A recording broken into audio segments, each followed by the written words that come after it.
Halo, selamat datang di video aku. Kenalin, nama aku Dika Tina Sitanggang dengan NPM 201405141. Video ini merupakan video pembelajaran materi statistika dasar distribusi frekuensi dengan dosen Ibu Diary Ameti Zarutinus Join SPP MSI. Saya memohon maaf kepada Ibu Diary apabila terdapat salah pengucapan nama dan juga gelar. Teman-teman pasti sudah tahu apa itu distribusi frekuensi, atau ada yang udah lupa? Gak apa-apa, kita akan belajar bareng-bareng untuk ingat lagi apa itu materi distribusi frekuensi. Langsung aja ke materinya. Topik yang akan kita bahas yaitu pengertian distribusi frekuensi dan istilah dalam tabel distribusi frekuensi.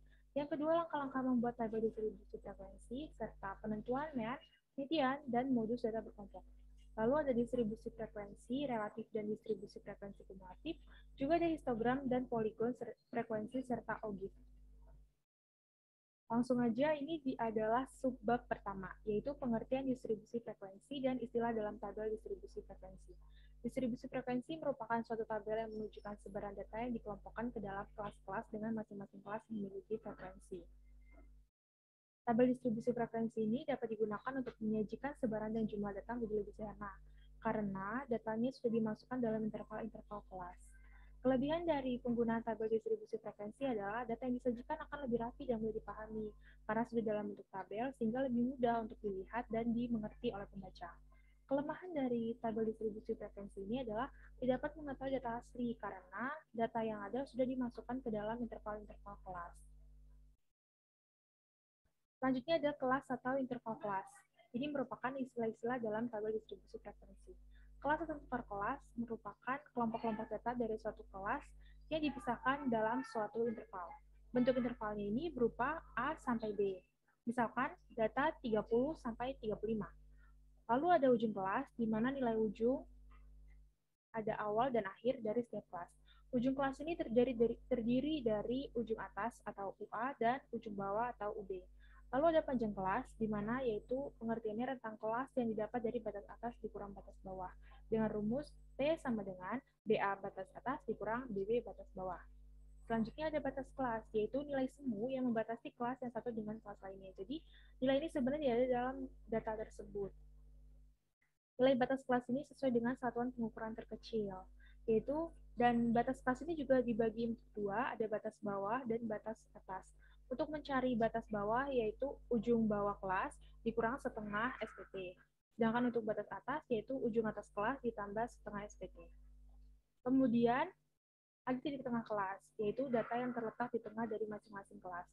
Untuk mencarinya, dapat digunakan rumus ini, titik tengah sama dengan setengah buka kurung UA ditambah UB tutup kurung atau setengah dalam kurung BA tambah BB. Lalu ada frekuensi, yaitu banyaknya data dalam setiap kelas. Untuk membuat tabel distribusi frekuensi, ada beberapa langkah yang harus kita lakukan, yaitu yang pertama menentukan banyak kelas yang akan dibuat menggunakan aturan Sturges. Rumus dari aturan Sturges ini yaitu K sama dengan 1 ditambah 3,33 log N. N ini adalah banyaknya seluruh data. Langkah kedua yaitu kita menentukan rentang data menggunakan rumus Xmax min Xmin, yaitu Xmax adalah data terbesar, sedangkan Xmin adalah data terkecil. Langkah ketiga yaitu menentukan panjang kelasnya dengan membagi rentang data yang sudah didapat dengan rumus ini dibagi dengan banyak kelas dari aturan Sturges. Rumusnya menjadi P sama dengan R per K. Langkah keempat, menentukan ujung bawah kelas pertama dengan melihat data terkecil dan atau gunakan nilai alternatif yang kurang dari data terkecil. Lalu langkah kelima yaitu menentukan batas bawah kelas pertama dengan rumus batas bawah sama dengan ujung bawah dikurang setengah SPT. Untuk data dengan nilai bulat seperti 11, 31, 45, dan nilai bulat lainnya, itu satuan pengukuran terkecilnya adalah 1. Maka di sini nanti rumusnya, apabila ujung bawahnya 11, maka 11 dikurang 1 per 2 dikali 1 sama dengan 11 dikurang 1 per 2 dikali 1 sama dengan 10,5. Sedangkan untuk data dengan nilai desimal seperti 11,4, 31,7, 45,8, dan nilai-nilai desimal lainnya yang bernilai satu angka di belakang koma, maka satuan pengukuran terkecilnya adalah 0,1. Sama dengan cara sebelumnya, maka SPT-nya ini akan diganti dengan nilai 0,1. Langkah ke-6 yaitu menentukan batas atas kelas pertama dari data terkecil ataupun nilai alternatif di bawah data terkecil ditambah dengan panjang kelas. Langkah ke-7 menentukan ujung atas kelas pertama dengan rumus ujung atas sama dengan batas atas dikurang 1/2 SPT. Langkah ke-8 mendaftar semua ujung kelas, yaitu ada ujung atas dan ujung bawah, ditambah dengan cara panjang kelas ditambah dengan cara panjang kelas ditambah dengan ujung bawah dari kelas sebelumnya. Langkah ke-9 menentukan nilai tengah kelas dengan rumus dalam kurung batas bawah ditambah batas atas dibagi 2. Lalu langkah ke-10 menentukan frekuensi setiap kelas menggunakan turus atau dihitung secara manual. Langkah 11 yang terakhir menjumlahkan seluruh frekuensi dan harus dipastikan bahwa nilai seluruh frekuensi ini sama dengan nilai semua data. Hal ini menunjukkan bahwa tabel distribusi frekuensi kita sudah tepat. Mungkin masih bingung atas penjelasan-penjelasan langkah tersebut.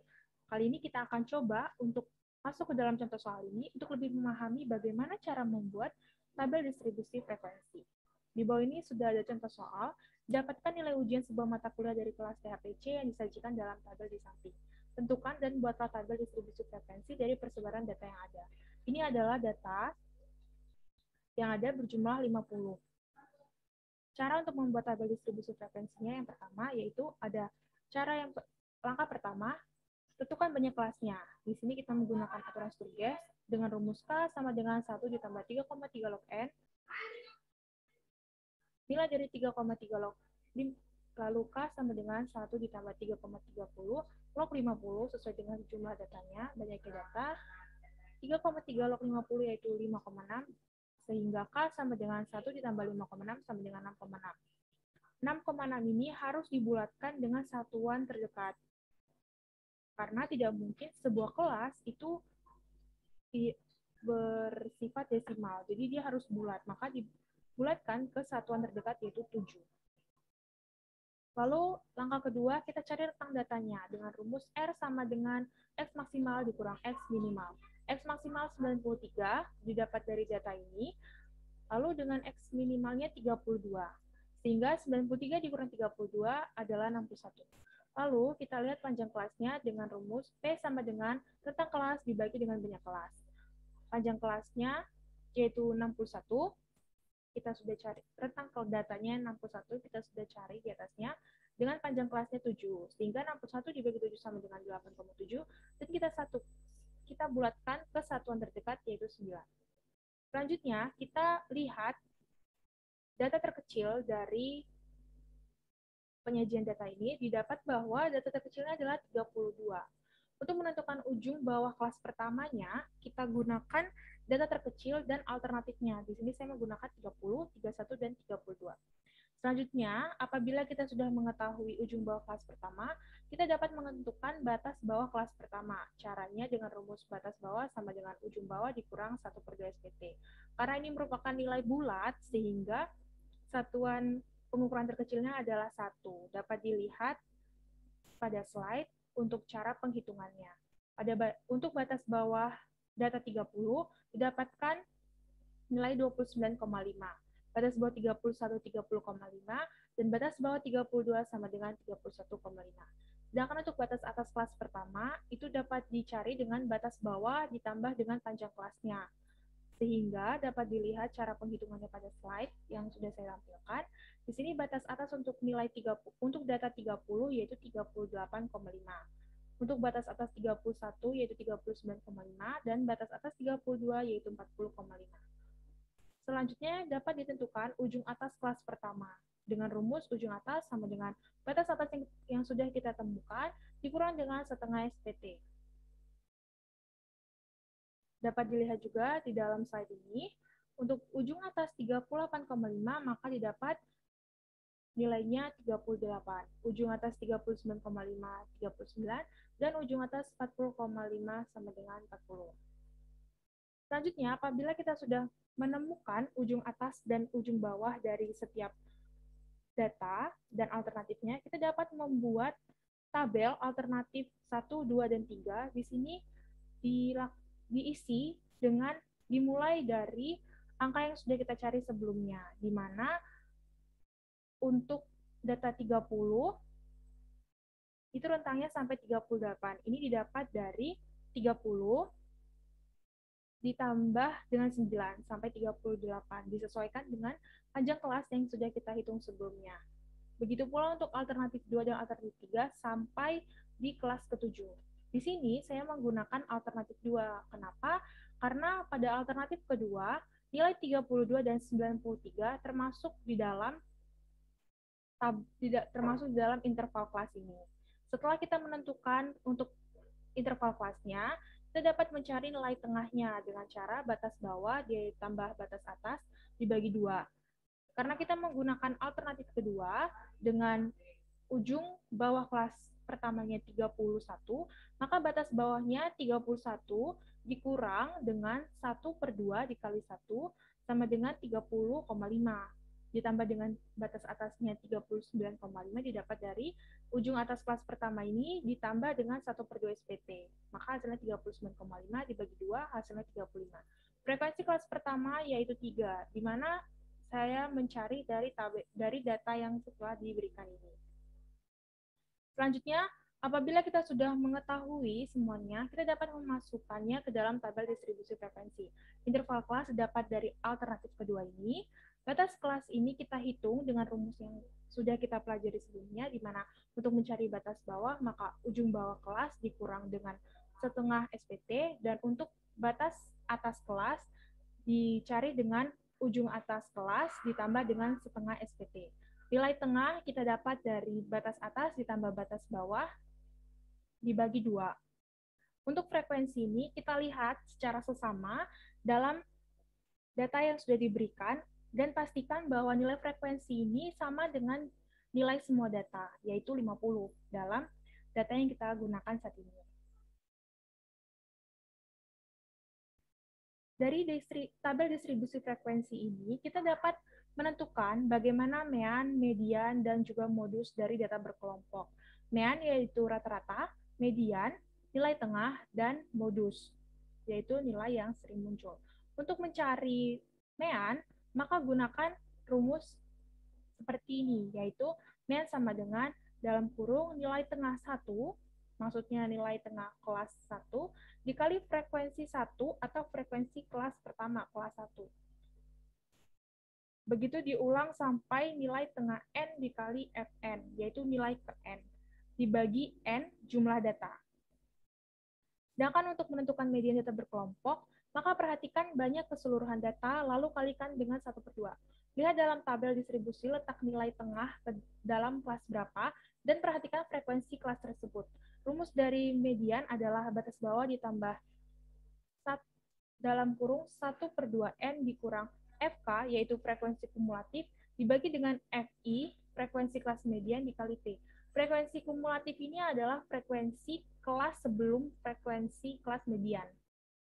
Sedangkan untuk menentukan modus data, yaitu lihat kelas dengan frekuensi terbanyak. Rumus dari modus adalah modus sama dengan batas bawah ditambah dalam kurung D1 dibagi D1 tambah D2 dikali P. D1 adalah selisih frekuensi kelas modus dengan kelas sebelumnya. Sedangkan untuk D2 adalah selisih frekuensi kelas modus dengan kelas setelahnya, dan P adalah panjang kelas. Ini adalah contoh pencarian mean, median, dan modus. Di sini saya masih menggunakan data yang sudah kita cari sebelumnya. Untuk mean, seperti yang sudah dipaparkan, nilai tengah dikali dengan frekuensinya, setiap nilai tengah dikali dengan frekuensi, lalu ditambahkan, dibagi dengan N. Di mana di sini kita sudah mendapat nilai tengah dari kelas pertama 35 dengan frekuensi 3, ditambah dalam kurung 44 dikali 7 merupakan nilai tengah dari kelas kedua dan frekuensi kelas kedua, ditambah 53 kali 10, ditambah 62 kali 8, ditambah 71 kali 5, ditambah 80 kali 31, ditambah 89 kali 4, per 50 banyaknya jumlah data. Sehingga menghasilkan nilai 3190 dibagi 50 sama dengan 63,8. Untuk menentukan modus, maka lihat kelas dengan frekuensi terbanyak.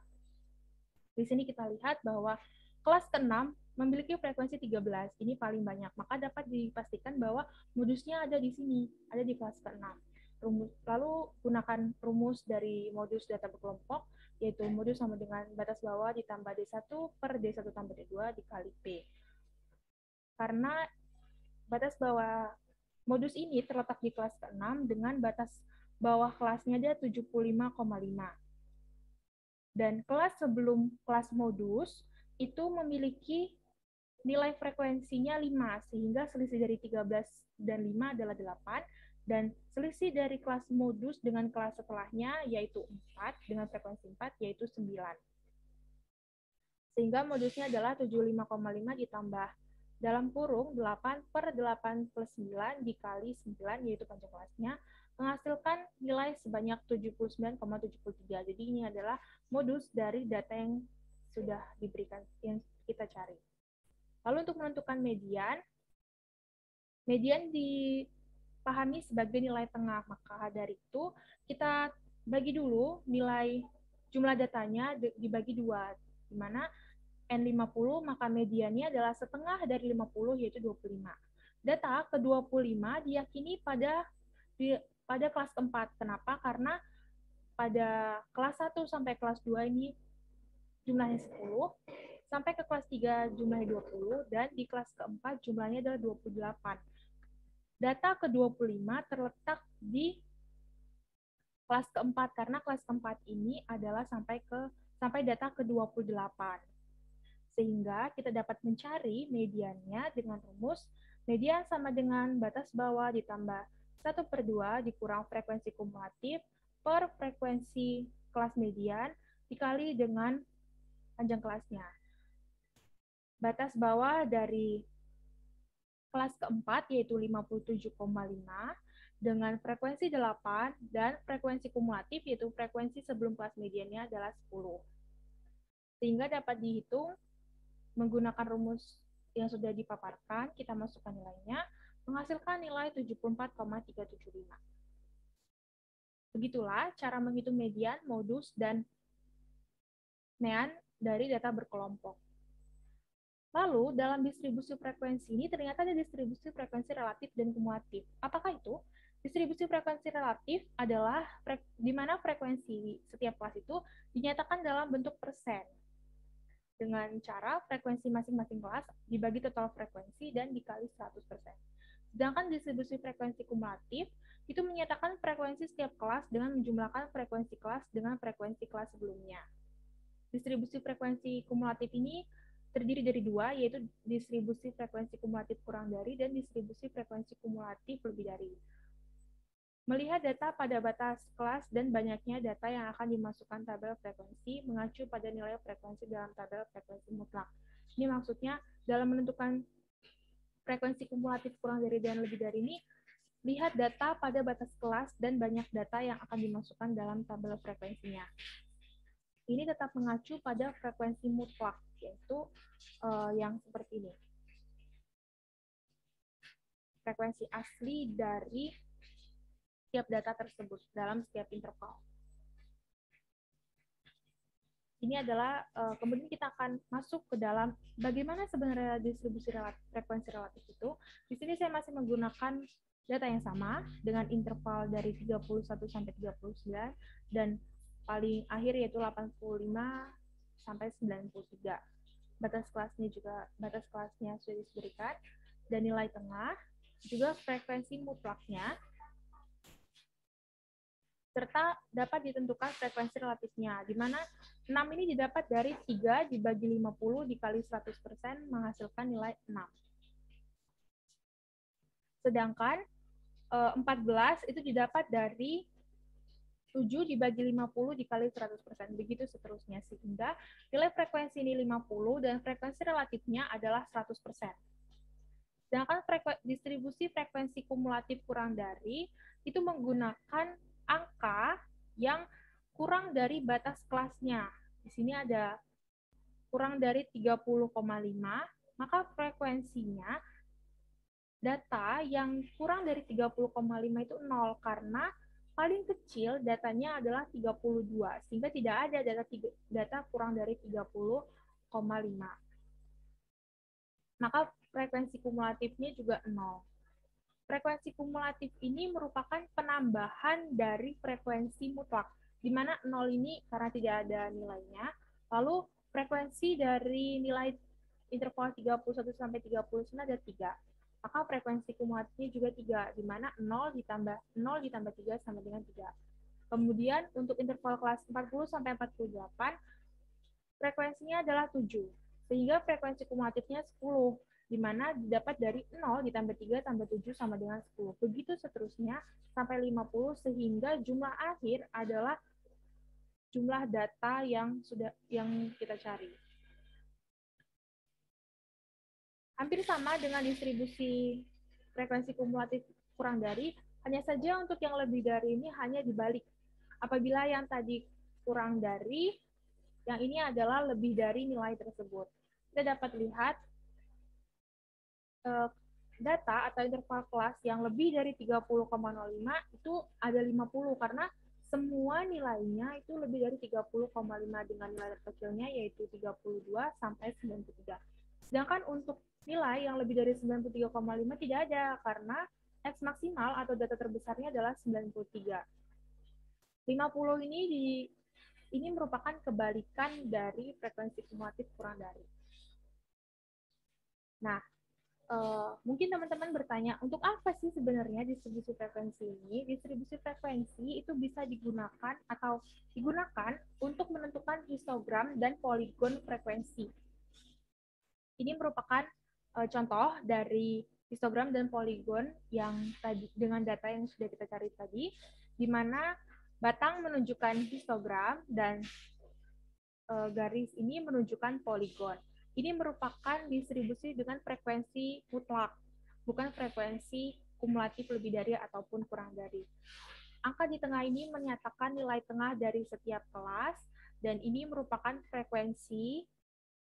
Bagian Y, sumbu Y menyatakan frekuensi, dan sumbu X menyatakan nilai. Di bawah ini terdapat setiap batas kelas dari masing-masing kelas, dari 30,5 sampai 93,5. Sedangkan untuk distribusi frekuensi kumulatif itu digunakan untuk menentukan OGIF. Kita gunakan untuk menentukan OGIF distribusi frekuensi kumulatif kurang dari. Apabila kurang dari, maka kurva OGIF-nya akan naik menanjak. Dan ini frekuensi yang digunakan adalah frekuensi kumulatif dengan tetap memasukkan nilai dari frekuensi kumulatifnya. Ada 3, 10, 20, 28, 33, 46, dan 50 sesuai dengan nilai dari batas kelasnya. Sedangkan untuk distribusi kumulatif lebih dari, kurvanya akan condong ke bawah, menurun. Dapat dilihat pada slide yang ditampilkan. Sehingga penyatuan dari OGIF distribusi frekuensi kumulatif lebih dari dan kurang dari akan memiliki titik potong yang menyatakan bahwa ini adalah perpotongan dari OGIF kurang dari dan OGIF lebih dari. Baiklah, itulah tadi pemaparan materi distribusi frekuensi dari saya. Kurang lebihnya saya mohon maaf. Dan di sini ada latihan soal untuk yang bisa teman-teman kerjakan, boleh teman-teman kerjakan untuk menguji bagaimana pemahaman teman-teman semua tentang distribusi frekuensi. Terima kasih karena sudah mau sharing dan belajar bareng sama aku. Baiklah, itulah tadi. Semoga video ini bermanfaat, dan kurang lebihnya saya mohon maaf. Thanks for watching.